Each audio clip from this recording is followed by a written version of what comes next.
Hello good morning my students. पिछली class के अंदर हमने पढ़ा था पाई चार्ट के अंदर पार्ट नंबर 1। आज हम पढ़ेंगे पाई चार्ट के अंदर पार्ट नंबर 2। आई होप कि पार्ट 1 के अंदर जितना आप लोगों ने प्यार दिया उसके लिए बेटा जी दिल से थैंक यू। ठीक है, और आई होप कि आपको अच्छी तरह समझ में भी आया होगा। आपने काफ़ी मैसेज किए हैं कि हाँ सर हमें बहुत अच्छा समझ में आया, तो इसके लिए बेटा जी दिल से थैंक यू। और उसी तरह से आज हम स्टार्ट करेंगे पार्ट 2 पाई चार्ट का। पाई चार्ट के अंदर पार्ट नंबर 2 ये अपना लास्ट पार्ट होगा, और इसको देखना मैं कैसे कैसे करवाता हूं, बढ़िया तरीके से कवर करना, गारंटेड बोल रहा हूं, एक एग्जाम में पर्सन आना है। ओके, तो चलिए ज्यादा टाइम खराब नहीं करते, अपन मेन टॉपिक पे आते हैं, करते हैं start pie chart part number 2। आइए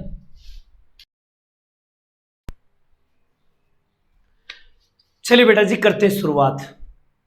ये एक ग्राफ दे रखी है, पाई चार्ट दे रखा है। इसमें है क्या चीज पहले पढ़ के देखते हैं। पढ़ाने वाले शिक्षकों की संख्या, यानी कि जो शिक्षक पढ़ाते हैं उनकी संख्या विषयवार यानी कि विषय के अंतर्गत प्रतिशत में दिया गया है। मान लीजिए टोटल जितने भी स्कूल में टीचर हैं, जितने भी टीचर हैं उनमें 13% टीचर ऐसे हैं जो गणित पढ़ाते हैं, 17% टीचर ऐसे हैं जो कि भौतिक पढ़ाते हैं, 23% ऐसे हैं जो रसायन पढ़ाते हैं, 12% जीव विज्ञान पढ़ाते हैं, 8% हिंदी पढ़ाते हैं और 27% अंग्रेजी पढ़ाते हैं।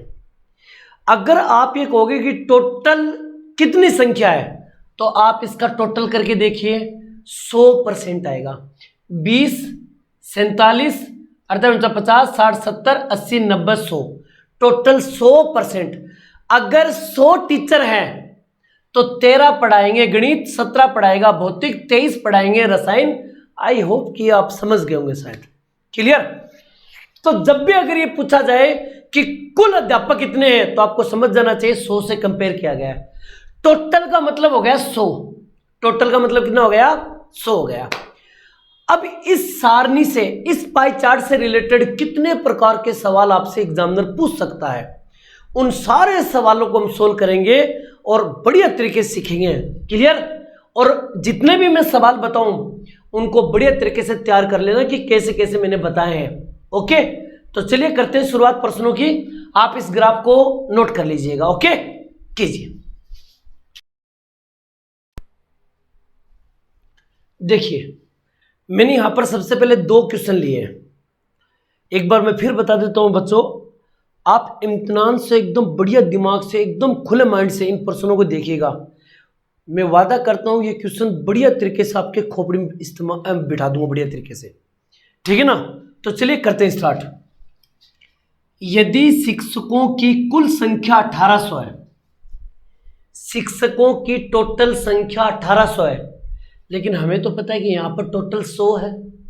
यहां पर टोटल कितना है? 100। तो इसका टोटल है 1800 बट्टे हमारा टोटल है 100। तो इसके टोटल में इसके टोटल का भाग दे दो और उससे गुणा करो जो फाइंड करना है। सर रसायन पढ़ाने वाले शिक्षकों की संख्या, तो रसायन पढ़ाने वाले शिक्षक कितने हैं? 23 है। उस 23 से गुणा कर दो।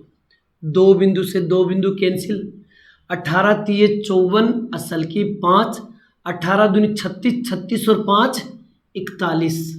यही इसका आंसर है। समझ में आ गई बात? और करते हैं। गणित पढ़ाने वाले शिक्षकों की संख्या 520 है। मैंने कहा 520, ये जो 520 है क्या है? गणित पढ़ाने वाले, लेकिन हमारे पास गणित पढ़ाने वाले तो 13 हैं। तो आप एक काम करो, गणित वालों में गणित वाले का भाग दे दो और उससे गुणा करो जो फाइंड करना है। क्लियर? तो बताओ शिक्षकों की कुल संख्या कितनी होगी? शिक्षकों की कुल संख्या 100 थी, 100 से गुणा कर दो। 13 चौक 52 और 4 को ये हो जाएंगे टोटल 4000। ये लीजिए। यानी कि आप एक बात समझना, जो संख्या दे रखी है उसी परसेंटेज का भाग दो और उससे गुणा करो जो फाइंड करना है, जो पता लगाना है, जिसको ज्ञात करना है। समझ गए मेरी बात? क्लियर? दोनों को नोट कीजिए, आगे और करते हैं। आइए अब देखिए क्वेश्चन नंबर 3, क्वेश्चन नंबर 4। देखो करते समय प्रश्न को बड़े आराम से बड़े प्यार से पढ़ो, हर चीज समझ में आएगी। देखना कैसे। हिंदी पढ़ाने वाले शिक्षकों की संख्या 784 है। मैंने कहा 784 क्या है? आपने बोला सर हिंदी पढ़ाने वाले, तो हिंदी पढ़ाने वाले तो 8 है। क्लियर? तो आप इसमें 8 का भाग दे दो और उससे गुणा करो जो फाइंड करना है। जीव विज्ञान पढ़ाने वाले शिक्षकों की संख्या, तो जीव विज्ञान पढ़ाने वाले शिक्षक 12 हैं। ए लीजिए 12 से गुणा कर दो, 8 का भाग दे दो, 8 निम 72, बच गया 6, 8 8 64। क्लियर? 12 से गुणा कर दो, 12 अंटी 96, असल की 9, 12 निम 108, 108 और 9 117। यही इसका राइट आंसर हो गया। ठीक है ना? अरे गुणा तो आप भी कर सकते हो, कोई दिक्कत वाली बात नहीं है, लेकिन आपको ये समझ में आना चाहिए कि मैंने इसको ऊपर लिया तो नीचे मैंने 8 क्यों लगाया, मैंने 12 से गुणा क्यों किया, ये बात समझ में आनी चाहिए। जैसे यहां देखो, गणित तथा भौतिक पढ़ाने वाले शिक्षकों की कुल संख्या 1200 है। अगर मैं आपसे बोलूं कि ये 1200 क्या है, तो आप बोलोगे सर गणित और भौतिक पढ़ाने वाले टोटल संख्या, कुल संख्या है। तो गणित पढ़ाने वाले संख्या 13, क्लियर, और भौतिक पढ़ाने वाले संख्या 17, टोटल कितना हुआ? आपने बोला सर 13 + 17 बराबर 30। तो एक काम करो, इसमें 30 का भाग दे दो और उससे गुणा करो जो फाइंड करना है, उससे गुणा करो जो फाइंड करना है। अंग्रेजी पढ़ाने वाले शिक्षक की संख्या क्या थी? तो अंग्रेजी पढ़ाने वाले शिक्षक थे 27। इस 27 से गुणा कर दो, 3 चौक 12, 27 चौक 108। ए लीजिए बेटा जी आंसर। बात समझ में आ रही है? बस ये ज्यादा हार्ड नहीं है, बस आपको ये दिमाग में बिठाना किसको ऊपर लेना है, किसको नीचे करना है, किससे गुणा करना है, बस इतनी बात दिमाग में बिठानी है। क्लियर? और मैं आगे बड़े बड़े सवाल बताऊं, आप इसको नोट कर लीजिए, फटाफट कीजिए बेटा। अब देखिए क्वेश्चन नंबर 5 और क्वेश्चन नंबर 6। 5 नंबर में देखो क्या दे रखा है। रसायन पढ़ाने वाले शिक्षकों की संख्या भौतिक पढ़ाने वाले शिक्षकों की संख्या से 180 अधिक है। आप लिखोगे 180 बट्टा, अब ध्यान से सुनना, रसायन पढ़ाने वाले शिक्षक कितने हैं? 23। क्लियर? भौतिक पढ़ाने वाले शिक्षक कितने हैं? 17। हमें खुद को पता चला इसका 23 है, इसका 17, तो ये अधिक है। कितना अधिक है? तो 17 से 23 हो गए तो कितने हो गए? 5 अधिक हो गए। 5 अधिक हुए ना, 5 नहीं 6 अधिक हो गए। क्लियर? 23 में से 17 घटा दो, 6 बच गए। अरे 6 अधिक हुए ना। उसने बोला 180 अधिक है, मैंने बोला 6 अधिक है। अधिक में अधिक का भाग दे दो और उससे गुणा करो जो फाइंड करना है। कुल शिक्षकों की संख्या कितनी थी? कुल शिक्षकों की संख्या थी 100। कुल का नाम आते 100 से गुणा कर दो, 6 × 18, 3 से कर दो, टोटल हो गए 3000। यही इसका आंसर है। इसी प्रकार भौतिक, गणित तथा हिंदी पढ़ाने वाले शिक्षकों की संख्या, अच्छा भौतिक पढ़ाने वाले हैं 17, देखो ये रहा 17। भौतिक के बाद में गणित पढ़ाने वाले हैं 13, एक तो गए 17 प्लस 1 हो गए 13, प्लस हिंदी पढ़ाने वाले हो गए 8 प्लस 8। क्लियर? अंग्रेजी तथा रसायन पढ़ाने वाले, अंग्रेजी पढ़ाने वाले 27 और रसायन पढ़ाने वाले हैं 23, दोनों को जोड़ दो। ठीक है ना? 27 + 23, 27 + 23, 27 + 23। क्लियर? अंग्रेजी तथा रसायन पढ़ाने वाले शिक्षकों की कुल संख्या से क्या अनुपात होगा? इनका अनुपात निकाल लो। यानी इन तीनों का टोटल, इधर इन दोनों का टोटल और इनका अनुपात निकाल दोगे। 30 और 8 कितने हो गए? 38 अनुपात, यहां पर हो गए 50, दोनों को कर दो 19 अनुपात 25 दूनी 50, 19 अनुपात 25 इसके राइट आंसर होंगे। आई होप कि पूरी बात आराम से समझ में आ गई होगी आप लोगों के। कोई दिक्कत? आगे क्वेश्चन मैं बताऊं, पहले इनको नोट कर लीजिए फटाफट बेटा जी। ओके कीजिए। अब देखिए भी क्वेश्चन नंबर 7 और क्वेश्चन नंबर 8, दोनों प्रश्नों को आराम से ठंडे दिमाग से देखिएगा। रसायन पढ़ाने वाले शिक्षकों की संख्या का वृत्तीय कोण का मान क्या होगा, यानी डिग्री में मान क्या होगा। ठीक है ना। आप देखिए रसायन पढ़ाने वाले 23 है, लेकिन ये 23 तो 100 में से है। ये 23 जो रसायन पढ़ाने वाले कितने में से, 100 में से है। तो आप बोलोगे सर ये 23 है वो 100 में से, कितने में से है, 100 में से है। और यहां पर क्या पूछा, वृत्तीय कोण, तो वृत्तीय कोण तो 360 डिग्री का होता है। बोलो भी हाँ है ना। अगर 100 में से 23 है तो 360 में से कितना होगा, 0 से 0 कैंसिल, इन दोनों को गुणा कर लो।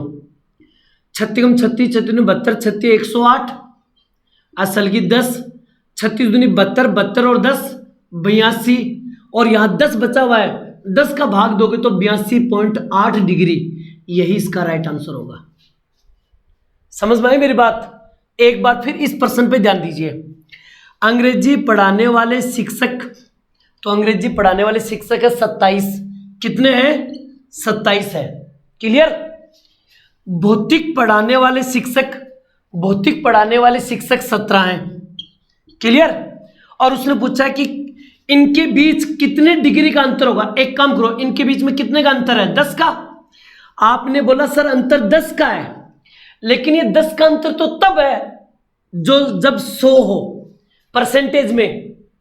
ये 27%, ये 17% अंतर हो गया 10% का। तो ये 10% का मतलब 100 में से 10 का अंतर है। अगर 100 में से 10 का अंतर है तो बताओ उसमें डिग्री का अंतर कितना होगा, यानी 360 से गुणा कर लो।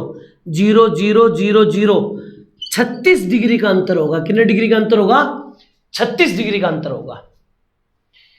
बात समझ रहे हो ना। एक एक प्रश्न को आराम आराम से सोचो, ये कैसे होगा, करने का तरीका क्या होगा इसका, बस ये बात सोचो। आप बार बार उस चीज को ध्यान दीजिएगा। ओके, इनको नोट कीजिए, आगे मैं और बताऊं, फटाफट नोट कीजिए। अब देखिए क्वेश्चन नंबर 9 और क्वेश्चन नंबर 10, ये आज के इस टेबल सारणी से मेरे अकॉर्डिंग जो मुझे ऐसा लगता है कि इंसर्ट के प्रश्न नहीं आएगा, तो वो है 10 क्वेश्चन। ये 10 के 10 क्वेश्चन आप लोग अच्छी तरह से बार बार रिपीट कीजिए और सोचिए कि मैंने ऊपर किसको लिया है, नीचे किसको लिया है और गुणा मैंने किससे किया है। बस आप इनको बार बार देखिएगा। मैं विश्वास रखिए मेरा कि इससे हटके प्रश्न नहीं आएंगे आपके एग्जाम में, चाहे वो एसएससी के किसी भी पैटर्न पे एक सवाल क्यों ना आए। आप एक बार देखिएगा, ठीक है ना।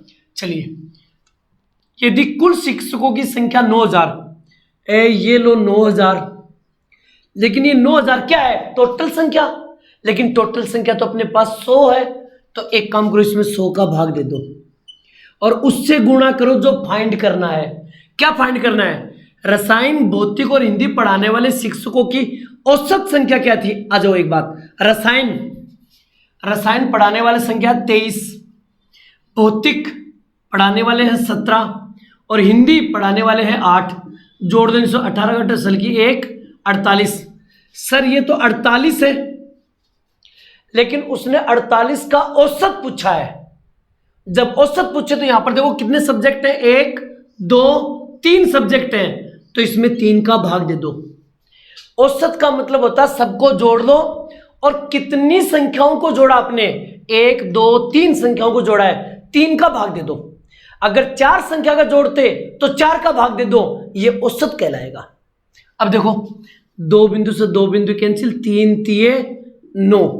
अब 30 को इससे गुणा कर लो, ठीक है ना। 8 तिये 24 असल की 2, 4 तिये 12, 13 14, ये आ गया, यही इसका राइट आंसर है। समझ में आई मेरी बात। आ जाओ यहां पर आ जाओ। हिंदी पढ़ाने वाले शिक्षकों की संख्या, जीव विज्ञान पढ़ाने वाले शिक्षकों की संख्या का कितने प्रतिशत है। पिछले वीडियो में भी मैंने ये बात कही थी, कितने प्रतिशत होगा, तो किससे गुणा करोगे, 100 से गुणा करोगे। क्लियर। जिसने मेरा पिछला वीडियो नहीं देखा है पाई चार्ट पार्ट नंबर 1 का, उससे मेरा रिक्वेस्ट है जाके पहले वाला वीडियो देख लीजिए। ओके, अब देखिए एक बार सुनिएगा, मैंने बोला कितना प्रतिशत है, तो 100 से गुणा करना पड़ेगा 101%। का या का की बजाय एक नाम आता है से, इनसे पहले किसके बारे में? जीव विज्ञान। अरे का से पहले जो संख्या वो किसकी संख्या है? जीव विज्ञान। तो जीव विज्ञान की संख्या कितनी है? 12। उस 12 को नीचे करेंगे, यानी कि का से पहले और से पहले जो भी आएगा उसकी संख्या हमेशा नीचे होगी। और जो शुरू में क्या दे रखा है, हिंदी पढ़ाने वाले शिक्षक कितने हैं? 8, उसको ऊपर कर देंगे। ए लीजिए बेटा, और उसको सोल्व कर लेंगे। 4 दूनी 8, 4 तिये 12, 2 को 100 से गुणा करेंगे, 200/3, 3 6 18, 3 6 18, 2/3%। यही इसका राइट आंसर होगा। बात समझ में आई? अरे बोलो, समझ में आया क्या? प्रश्न नहीं छोड़ना है हमें किसी भी हाल में। और प्लीज बेटा जी, आपसे रिक्वेस्ट है, आप ये वीडियो को पूरा अच्छी तरह से देखिए और देखने के बाद में जरूर बताइए ये वीडियो आपको कैसा लगा। ये था अपना पाई चार्ट का दूसरा भाग जो मैंने कंप्लीट कर दिया है। इसके बाद में अगला हम पाई चार्ट के अंदर, अगला पाई चार्ट का नाम आ गया, सॉरी, अगला इसी के अंदर यानी डाटा इंटरप्रिटेशन के अंदर हम लेके आएंगे नेक्स्ट टॉपिक को। तब तक आप लोग इसको तैयार कीजिए और मिलते हैं नेक्स्ट वीडियो में नए टॉपिक के साथ। तब तक आप लोगों को अलविदा। जय हिंद, जय भारत बेटा जी। थैंक यू बेटा।